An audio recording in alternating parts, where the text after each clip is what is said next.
네, CBS 라디오 박종현 판승부 2부분을 열었습니다. 2부에서는 마약 관련 얘기를 해보겠습니다. 최근 대한민국이 마약 청정국이다라는 말은 다 옛말이다라는 것이 이제 통용되고 있죠. 마약 범죄 관련 뉴스가 자주 종종 나오고 있는데 직접 마약 중독 예방 또 치유 활동을 하시는 분을 모시고 이 마약 중독의 심각성 그리고 해결 방안은 무엇이 있을지 짚어보겠습니다. 또 이번 국정감사에 출석해서 마약 중독의 심각성과 사회적 지원 필요성을 또 강조하신 분이기도 한데요. 자, 남경필 전 경기도지사를 모셨습니다. 어서 오십시오. 네, 안녕하세요. 예, 두 분 인사 나눠주십시오. 안녕하세요. 반갑습니다. 예. 고맙습니다. 현재는 은구 대표시라고 들었습니다. 맞습니다. 은구가 뭔가요? 은구. 제가 이제 아들 녀석이 이제 마약을 계속 하고 잡히고 뭐 이래서 예. 그렇지만 아빠는 너 절대 포기하지 않는다. 아, 너도 포기하지 마라. 아, 그게 never give up. 아. 그게 이제 NGU잖아요, 첫 글자. 예, 그래서 그냥- never give up as NGU. NGU. 그래서 아. 은구. 아, 그래서 은혜를 구하다라는 뜻도 있습니다. 아, 은혜를 구하다. 아, 갑자기 새롭게 하소서를 저희가 진행해야 될 것 같은데. 멋있습니다. 예, 감사합니다. never give up. 아니 예전에 지사 나가실 때랑 예. 그때 제가 전화해서 인터뷰도 하고 그랬었는데 음, 정치에서 활발하게 사실 뭐 대선 주자셨잖아요. 그러니까요. 근데 그때보다 지금이 표정이나 얼굴 색이 훨씬 좋으세요. 네. 정치 끊으면 이렇게 됩니다. 그건 동의합니다. 네.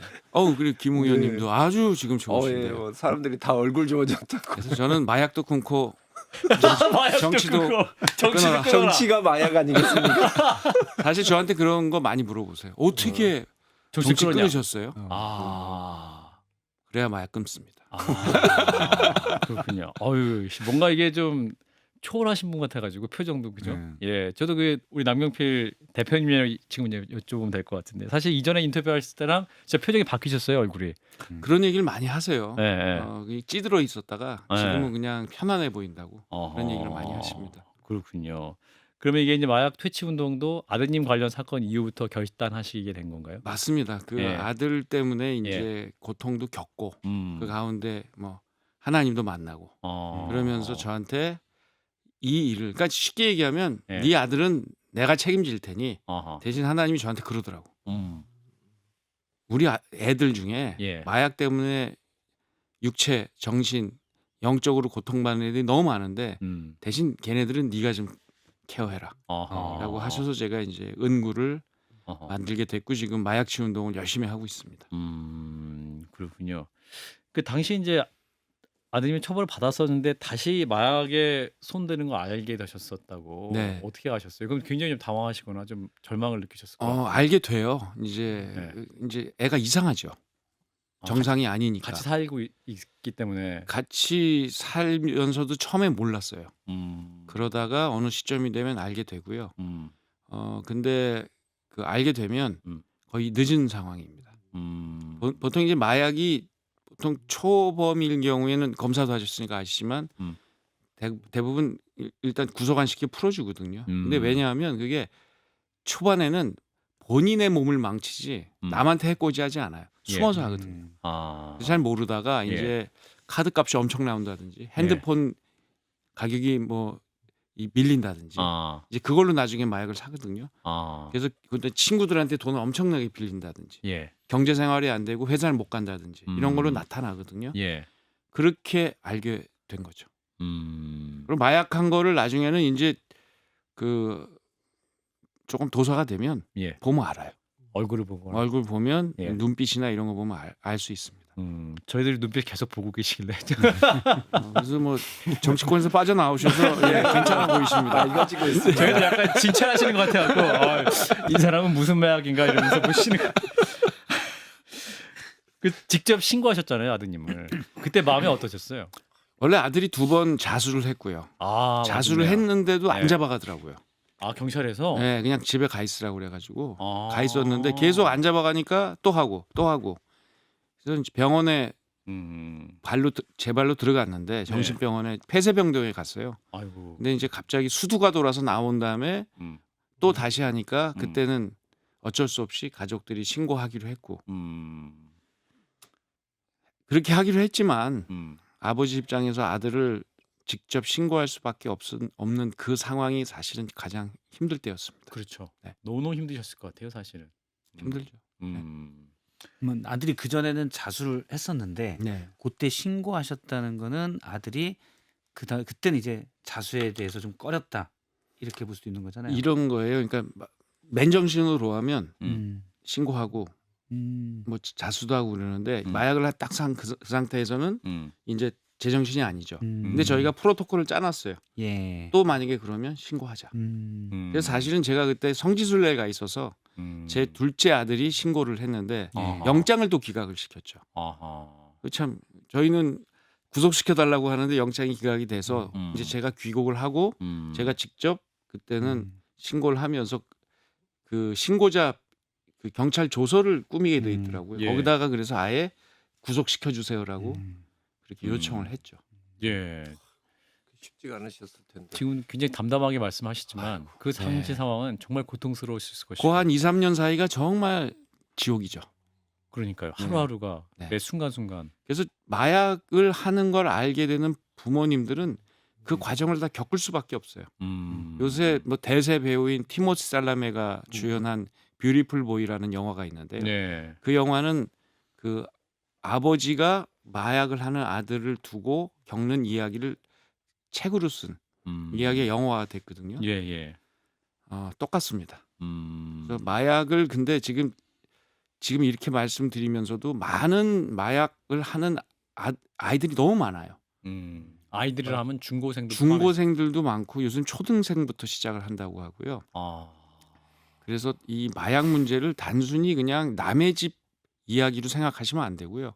저는 지금 한 100만에서 200만 보거든요. 예. 그럼 우리나라의 1인 가구까지 포함해서 2,200만 가구입니다. 그럼 10가구 중에 한 가구에 마약을 하고 있는 사람들이 있는 거죠. 심각합니다. 심각하네요. 네. 그래서 일단 뭐 캠페인이나 보면 한 번 손을 대면 끝이다 뭐 이런 식으로 이제 이렇게 어떤 경각심을 주긴 하는데 네. 사실은 마약 사범을 잡는 것도 중요하지만 한 번 손을 댄 이후에 그분들을 관리하고 다시 돌아올 수 있도록 돕는 게 중요하기 때문에 네. 그 돕는 방법이 중요하다는 취지에 계속 주장하시는 거잖아요, 그죠? 그래서 마약 치유 운동의 큰 흐름이 파트가 어디 파트냐면 일단 안 하게 하는 예방 교육. 예방 교육. 그다음에 중간에 이제 처벌하는 건 국가가 대부분 하는 거죠. 예. 그리고 처벌받고 나오면 이 사람들이 다시 안 하도록 하는 교육, 치료, 재활. 이 두 파트가 이제 우리 민간 영역에서 국가하고 힘을 합해서 해야 되는데 예. 우리나라에 지금 이거를 할 수 있는 타워 컨트롤 타워도 없고 그다음에 인프라도 없고요. 사람도 없습니다. 그래서 그런가요? 이거를 지금 안 잡으면요. 미국처럼 금방 됩니다. 티핑 포인트라는 게 있잖아요. 지금 티핑 포인트로 이렇게 가고 있고요. 변곡점을 향해 가고 있는데 폭발합니까, 그러면? 지금 이제? 이거를 마약과의 전쟁을 대통령께서 잘 선포를 하셨어요. 예. 근데 전쟁을 하려면 이걸 싸울 수 있는 컨트롤 지휘부와 사람과 무기, 돈이 있어야 되는데 예. 제가 볼 때 하나도 없어요. 지금 현재 있는 경찰청과 검찰청만으로는 안 되는데 그 전담하는 부서가 필요하다. 이거를 예를 들면 마약을 처음부터 수입해 이게 지금 수요 공급이 다 늘고 있거든요. 그렇죠. 수요와 공급을 다 잡아야 돼요. 그러니까 수요를 잡는 건 예방 교육인 거고요. 그렇죠. 공급을 잡는 건 예를 들면 미국에서 아니 중국에서 못 들어오게 해야 되는데 예. 외국에서 그걸 하려면 국제 공조도 해야 되고 그러니까 이게 외교부와의 협력 그리고 경찰, 검찰 그리고 이제 잡고 나서 치료, 교육 이게 예방 교육까지 하면 전 부차가 망라되는 건데 지금 이거를 식약처에서 하고 있어요. 식약처의 힘으로 이걸 해낸다는 건 거의 어려운 일이죠. 예산 확보도 어렵고 정책적으로 안 되니까 저는 그래서 컨트롤 타워로 마약청을 만들자라는 이야기를 국정감사에서 사실 그 얘기하러 나갔습니다. 많이 공감하셨습니까, 의원들이나? 공감하시는데 잘 몰라요. 그게 간단하게 말해서 마약청이라고 하면은 이렇게 아하. 생각하시는 거예요. 마약 기존의 마약 수사팀을 좀 더 강화하는 거 인원 아니냐 이런 보강해서. 식으로 생각하는 거예요. 예. 근데 이게 뭐 말씀 잠깐 뭐 중에 끼어들자면은 수사를 열심히 해서 이걸 잡는 것만 중요한 게 아니고 마약 같은 경우에는 사실 형사 정책적으로 봤었을 때는 범죄 수익 환수가 매우 중요합니다. 수익 환수. 이 마약으로 가지고 수익을 올리는 것을 어떻게 추징을 하고 음. 그 보존을 할 것인가. 음. 그래서 돈줄을 말리게 만드는 게 되게 중요하거든요. 음. 사실 그건 경찰이나 뭐 관세청이 하기는 거의 어려운 상황인 음. 거고 또 한 가지 DEA가 하는 것 중에 하나가 뭐 있냐면 미국의 마약 단속국 마약 단속국 DEA 같은 경우에는 그 마약 관련된 부분에 대해서 법제를 만들고 법률적인 그런 지원을 계속 하고 있거든요. 그러니까 법안을 어떻게 만들어야 나갈지까지 같이 고민을 하는 거예요. 그것들이 사실 병행이 돼야 되는 것이지 단순히 가서 마약 사범 잡아들이는 전문 기구를 만들자라는 것은 아니거든요. 근데 그 이해 못했을 건데요. 그래서 그래도 뭐 저는 보건복지위원회에서라도 여야 합의로 그 마약청과 관련된 그 설립을 의결을 해주면 그게 저는 남아서 예. 이번 대통령 임기 중에 하던 아니면 다음 대통령 선거에서 예. 여야가 공약을 하든 하는 방식으로 마약청을 만들었으면 좋겠다고 말씀을 드렸고요. 여야 의원님들이 공감은 하시는데 뭐 어떻게 진행될지는 좀 지켜봐야겠죠. 지금 방송 듣고 계신 분은 설마 우리 애도 뭐 이런 생각도 하실 수 있을 것 같은데. 설마 우리의 도가 현실로 될 수 있는 게 예. 지금 상황이고요. 이게 제가 또 오늘 드리고 싶은 말씀이 하나 있어요. 예. 뭐냐면 우리 사회가 지금 외모 지상주의, 학벌 지상주의예요. 예. 그러니까 공부 잘해야 되고 잘생기고 이뻐야 되고 날씬해야 되잖아요. 네. 그러니까 부모님들이 또 학원 선생님들이 야, 너 이제 시험 앞두고 있으니까 집중하자.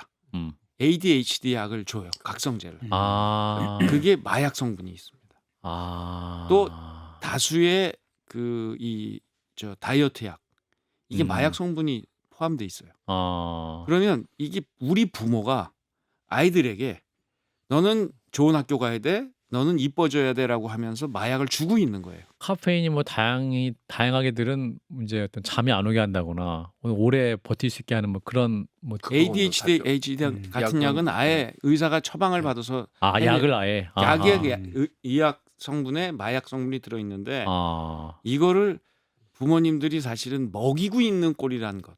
그러니까 예를 들면 마리화나 같은 것들이 지금 미국에서는 지금 마리화나가 이 합법화된 데가 많잖아요. 주마다. 예. 근데 이 마리화나가 뭐 이게 뭐 중독성이 있느냐 없느냐 막 여러 논란이 있습니다만 결국 마리화나가 게이트웨이가 되는 경우가 많아요. 마약으로 가는 입문. 근데 시작이 되는 거죠. 지금 약품 중에서 지금 그냥 옛날 같은 무슨 코케인, 대마초 이런 거에 마약의 위험성도 있지만 원래 의약품으로 만들어진 마약 성분들. 왜냐 펜타닐 뭐 많이 들어보시지만 펜타닐이 원래 그 진통제입니다.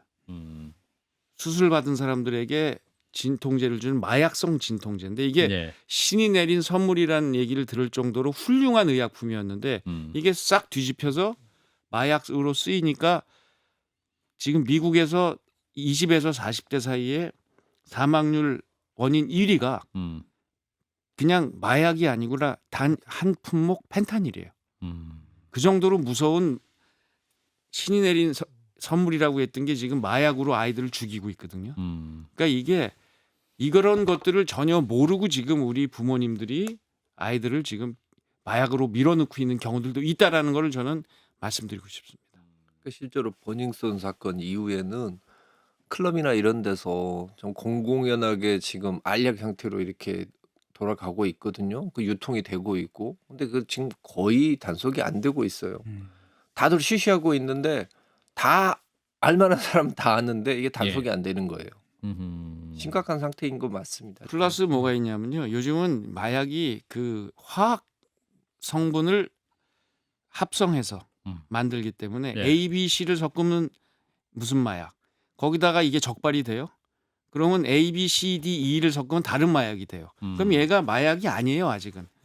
국가가 얘를 마약 수사기관이나 국가수가 이런 데서 얘를 마약이다라고 지정을 해주고 얘를 마약으로 인정을 해야 그다음에 잡을 수 있는데 계속해서 랩에서 지금 마약들을 만들어낼 수 있는 구조가 지금 상황이기 때문에 과거와 같은 정도의 생각을 가지고 마약을 대응하다가는 질 수밖에 없습니다.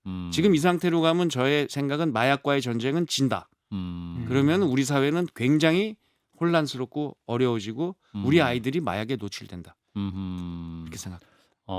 지금 방금 하신 말씀 오늘 가장 핵심적인 메시지네요. 지금 이대로 방치하면 마약과의 전쟁은 질 수밖에 없다. 네. 진다라는 건데. 그래서 이제 마약청 설립이 필요하다는 거죠. 컨트롤 타워가 컨트롤 일단 타워 있어요. 있어야죠. 전쟁하는데 컨트롤 타워 없이 지금은 여기저기서 우후죽순으로 하는데 예. 그것도 안 하는 것보다 낫지만 음. 그거를 하나로 모아서 국가가 하나의 목표를 가지고 가는 게 중요하다고 생각합니다. 예. 사실은 지금 계속 그 마약이 개발이 더 빨리 된다는 거는 그만큼 또 거기 자본이 있기 때문에 정말 불행하게도 네. 그래서 계속 순발력이 그쪽으로는 있는 거 아니에요. 공급이 계속 늘어나고 있어요. 아주 그러니까요. 다양한 방식으로. 다양한 방식으로 네. 뭐 아주 싸고 사기도 쉽고. 예. 그게 문제인 것 같아요. 예전에는 특수한 공간, 특수한 계층이 있는 분들만 마약과의 접촉면이 있어서 그냥 일반적인 사람들은 쉽게 접할 수가 없다고 했었는데 저도 예전에 이제 사회부 후배들이 취재하는 걸 보면 지금은 소셜 미디어가 발달돼서 좀 낙담되고 우울증 뭐 좀 되게 기분 나쁘면 에이씨 나도 해볼까? 그럼 쉽게 접할 수 있는 이 환경이 좀 문제가 심각한 것 같아요. 또 제가 현실 상황에서 걱정하는 건 예를 들면 군인들이 총을 들고 있는데 네. 마약을 하고 총을 들고 있다. 또 운전하시는 분들이 버스, 택시 운전하시는 분들이 혹시 마약을 하고 택시 운전, 버스 운전을 한다. 무서운 일이거든요. 근데 제가 얼마 전에 군목님들을 목사님들을 군대의 목사님들. 예. 대상으로 이제 이런 간직 및 교육을 했는데 거기서 그런 말씀을 드렸어요. 펜타닐 패치 그거 적발 못합니다. 그냥 책장 안에 이렇게 몇 장 끼워서 들어가면 맞아. 찾을 수가 없어요. 그냥 이 주머니에 넣어도 못 찾고요. 그래서 이 군대 들어갈 때 지금 마약을 적발하는 거 사실은 무의미합니다. 안 됩니다. 핸드폰 다 갖고 있기 때문에 다 살 수 있습니다. 그래서 저는 방법은 모르겠지만 이런 상황을 인지를 하시고 군대에서 우리 목사님들이 군대의 지휘관들과 과연 군대의 마약을 어떻게 근절할 건지에 대해서 실효성 있는 대책을 한번 논의해 주세요라고 얘기를 했는데 실제로 이런 부분들이 지금 그냥 간과되고 지나가고 있는 거죠.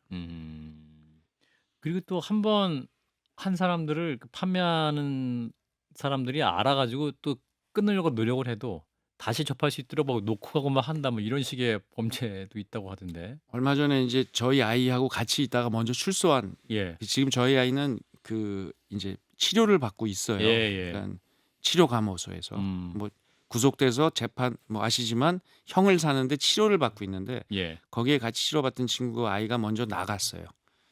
얘가 나가는데 부모님이 가 있는데 부모님이 나중에 저한테 얘기를 하시더라고요. 마약상 두 팀이 와서 기다리고 있다.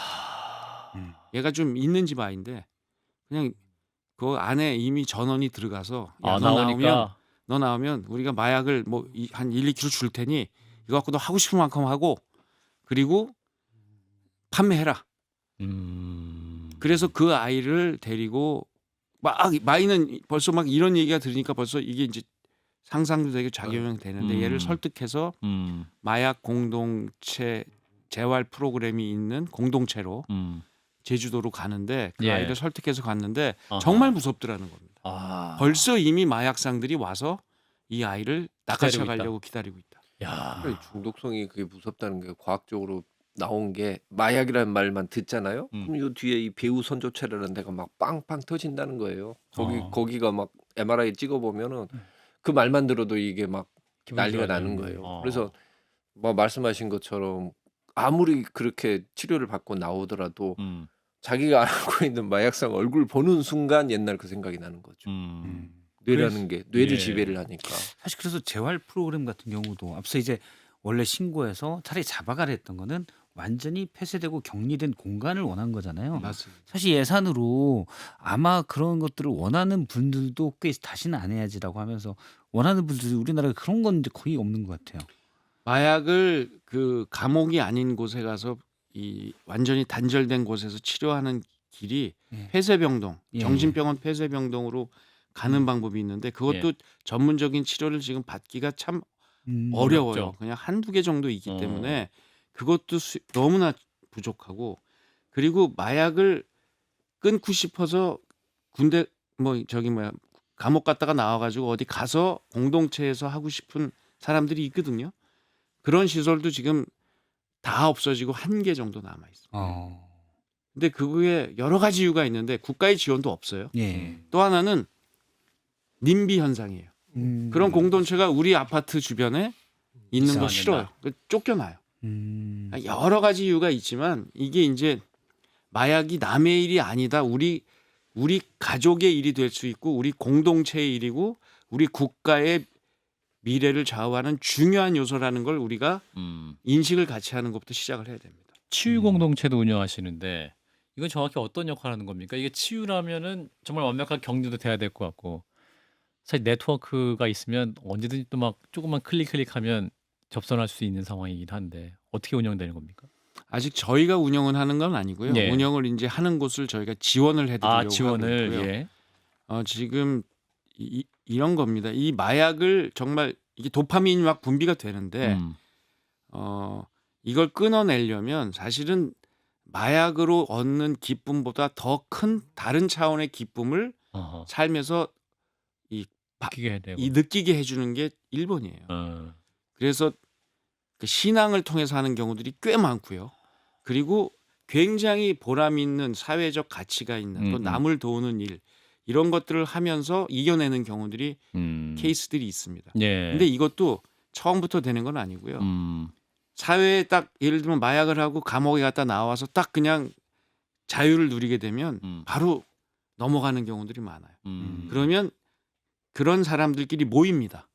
그 모인 곳에서 서로 먹고 자고 24시간 같이 생활하면서 거기서 서로 응원하고 그다음에 직업 재활 교육 받고 이러면서 조금 시간을 보내다가 사회하고 이제 접점을 조금씩 넓혀 가다가 결국 사회로 독립하는 이런 수순을 걷는 건데 이런 것들이 우리나라에 몇 개 있다가 거의 다 없어지고 예.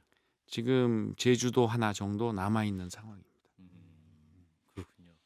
앞으로 그런 치유 공동체라든지 프로그램을 더 활성화시켜야 될 것 같은데 앞으로 이제 대표님도 그런 활동을 이제 더 하시려고 하시는 것 같아요. 맞습니다. 한 1분 남았는데 앞으로 활동 계획이랄까 다짐 뭐 계획이 말씀 주시고 듣고 마무리하겠습니다. 안전지대 없습니다. 음. 저는 우리 국민들이 이거 남의 일 아니다. 우리 자식이 이렇게 될 수 있다. 그리고 그런 일이 벌어졌을 때 가까운 117, 118 같은 번호 하나 따서 저희가 연락하면 그분들을 상담부터 치료까지 할 수 있는 그런 인프라를 국가가 저희하고 힘합해서 만드는 그러한 인프라 구축하는데 최선을 다하고 싶습니다. 예. 정치권에 계실 때는 어떠한 정치를 통해서 삶을 변화시키는 노력을 하셨다면 이제 정치를 떠나서는 우리의 삶의 근본적인 치유를 위한 활동을 하고 계신다. 그런 의미에서 더욱더 귀하게 느껴지는 그런 시간이 아니었나 생각합니다. 앞으로도 자주 뵙겠습니다. 응원도 해드리겠습니다. 네, 예, 감사합니다. 남경필 은구 대표였습니다. 고맙습니다. 아유.